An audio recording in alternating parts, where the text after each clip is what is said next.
He thought productivity meant doing everything at once. A full report in one sitting, a complete presentation start to finish, the big push, the marathon session, the proof he was working. Then one Tuesday, he opened a document he had been avoiding for weeks. He changed one sentence, closed the laptop. That was it. The next day, he fixed a typo. The day after, rearranged 2 paragraphs, small edits, 5 minutes each, nothing impressive to report. 3 weeks later, the document was done. He had not noticed it happening. The document had been sitting there for a month.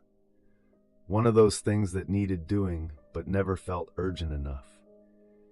Every time he thought about starting, his brain served up the same image.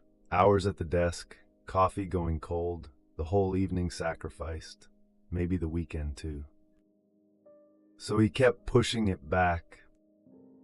Then on a random Tuesday afternoon, between meetings, he opened it.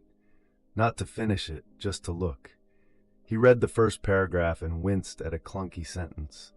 Changed a few words, closed the laptop before the guilt could settle in. Wednesday, he was back in the file for 2 minutes, fixed a typo, moved one section up, logged off. Thursday, he added a paragraph. Friday, he deleted 3 sentences that were not pulling their weight. The following Monday, he tweaked the opening. None of it felt like work, not the kind that counts. But the file kept changing. By week 3, the document had transformed. Complete paragraphs where gaps used to be, tightened sections, clearer arguments. He sent it off without ceremony, no fanfare, no exhaustion. Later that week, a colleague asked when he had finished it. He could not say. There was no moment, no finish line he had crossed. Just a slow accumulation of 5-minute edits that turned into something done.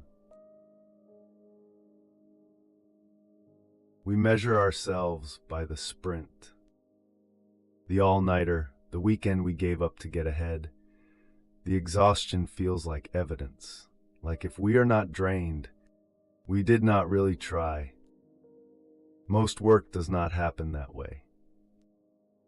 It accumulates. A sentence here, a correction there, the slow revision we barely track, the small fix between lunch and the next call. We build entire careers on this rhythm and still feel guilty for not working harder. Because the grind is visible. 5 hours at your desk with no break makes a story. 5 minutes a day for 3 weeks does not. We end up chasing exhaustion instead of progress. Burning out to prove we showed up. And when something gets done without the collapse, we almost feel cheated, like it does not count because it did not hurt enough. But the document still gets written. The project still moves forward. The work still happens when we let it happen in pieces too small to brag about. We just forget to notice. What keeps circling back is the relief he felt when he realized it was done. He expected a surge, that satisfying moment of crossing something off, the reward for all the effort. But there was no peak, just a quiet Tuesday when he opened the file and saw it was finished and could not remember the exact day it became finished. That absence bothered him at first. Like he had been robbed of the payoff, the finish line that justified all the strain. But the strain had never come, and the work still got done. Maybe that is the real shift. Not learning to work in small pieces, learning to stop waiting for the feeling that only comes from burning out, learning to trust that progress does not need to announce itself with exhaustion. There's something about burnout culture that makes us distrust ease. If it came together smoothly, we assume it was not real work. We need the suffering as proof, the visible strain, The late nights and skipped meals and texts apologizing for being unavailable. Without that, we question whether we actually tried. But the document does not care how hard it felt. It is either done or it is not. And most of the time, the things that get done are the ones we stop treating like mountains to summit in one brutal push. There is a version of hustle culture that lives inside our own heads. It does not come from a boss or a deadline. It comes from the story we learned about what effort is supposed to look like. Effort is supposed to be visible. Effort is supposed to hurt.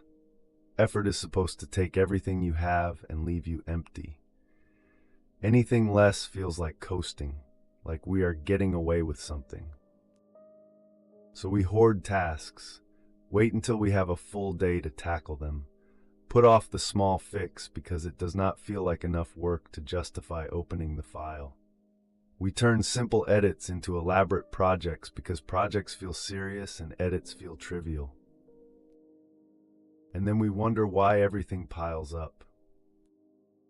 The truth is, most things do not need a marathon. They need 5 minutes and permission to be done badly at first.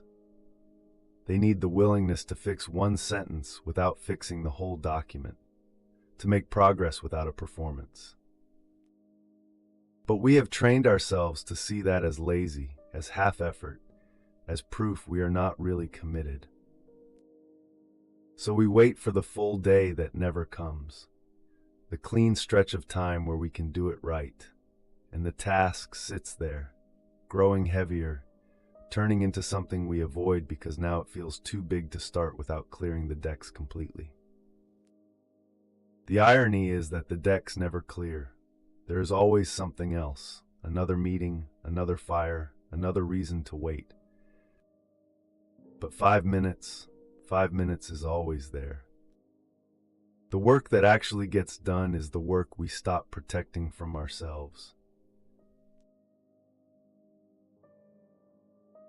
He still catches himself sometimes, still feels the pull to wait for the big block of time, to prove he is serious by making it hard. But then he remembers that Tuesday, the document that finished itself in pieces he barely noticed, how it got done without the drama, without the collapse he thought he needed to feel legitimate. And he wonders what else is waiting. What other tasks are sitting there because he decided they need more effort than they do? What could be done if he stopped performing productivity and just did the work? Not all at once, not perfectly, just the next small thing, and then the next, and then the next.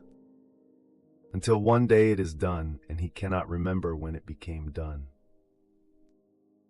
What are you avoiding right now because you think you need a full day to face it? What would it mean to stop waiting for the collapse before you believed you worked hard enough?